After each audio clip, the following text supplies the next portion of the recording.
కాళేశ్వరం ప్రాజెక్టుపై విషం చిమ్మే రేవంత్ సర్కార్ ఆ ప్రాజెక్టులో అంతర్భాగమైన మల్లన్న సాగర్ రిజర్వాయర్ నుంచి నీరు తీసుకోవాలని నిర్ణయం తీసుకుంది.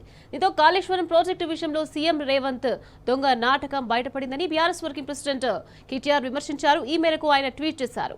కరువు పరిస్థితులతో హైదరాబాద్ తాగునీటి కోసం మల్లన్న సాగర్ నుంచి నీరు తీసుకుంటుందని గుర్తు చేశారు. రోజు 30 మిలియన్ గ్యాలన్ల నీరు తీసుకోవాలని సర్కార్ నిర్ణయం తీసుకోగా కేటీఆర్ మండిపడ్డారు. ప్రతిక్షణం కాళేశ్వరం ప్రాజెక్టుపై విమర్శలు చేసే రేవంత్ సర్కార్ తిరిగి అదే ప్రాజెక్టు నుంచి సాగునీరు తాగునీరు అవసరాలు తీర్చడం ఏంటన్నారు. ఇది సీఎం రేవంత్ ద్వంద్వ నీతికి నిదర్శనమని మండిపడ్డారు. సీఎం రేవంత్ తీరును తెలంగాణ ప్రజలు గమనిస్తున్నారని విరుచుకుపడ్డారు.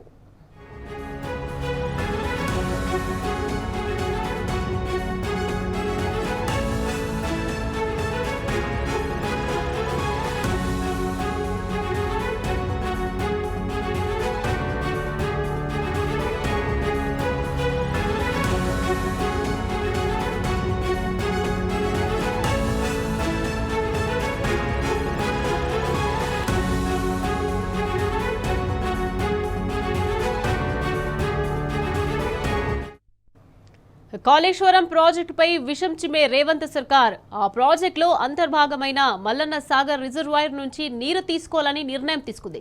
దీంతో కాళేశ్వరం ప్రాజెక్టు విషయంలో సీఎం రేవంత్ దొంగ నాటకం బయటపడిందని బీఆర్ఎస్ వర్కింగ్ ప్రెసిడెంట్ కేటీఆర్ విమర్శించారు. ఈ మేరకు ఆయన ట్వీట్ చేశారు. కరువు పరిస్థితులతో హైదరాబాద్ తాగునీటి కోసం మల్లన్న సాగర్ నుంచి నీరు తీసుకుంటుందని గుర్తు చేశారు. రోజు 30 మిలియన్ గ్యాలన్ల నీరు తీసుకోవాలని సర్కార్ నిర్ణయం తీసుకోగా కేటీఆర్ మండిపడ్డారు. ప్రతిక్షణం కాళేశ్వరం ప్రాజెక్టుపై విమర్శలు చేసే రేవంత్ సర్కార్ తిరిగి అదే ప్రాజెక్టు నుంచి సాగునీరు తాగునీరు అవసరాలు తీర్చడం ఏంటన్నారు. ఇది సీఎం రేవంత్ ద్వంద్వ నీతికి నిదర్శనమని మండిపడ్డారు. సీఎం రేవంత్ తీరును తెలంగాణ ప్రజలు గమనిస్తున్నారని విరుచుకుపడ్డారు.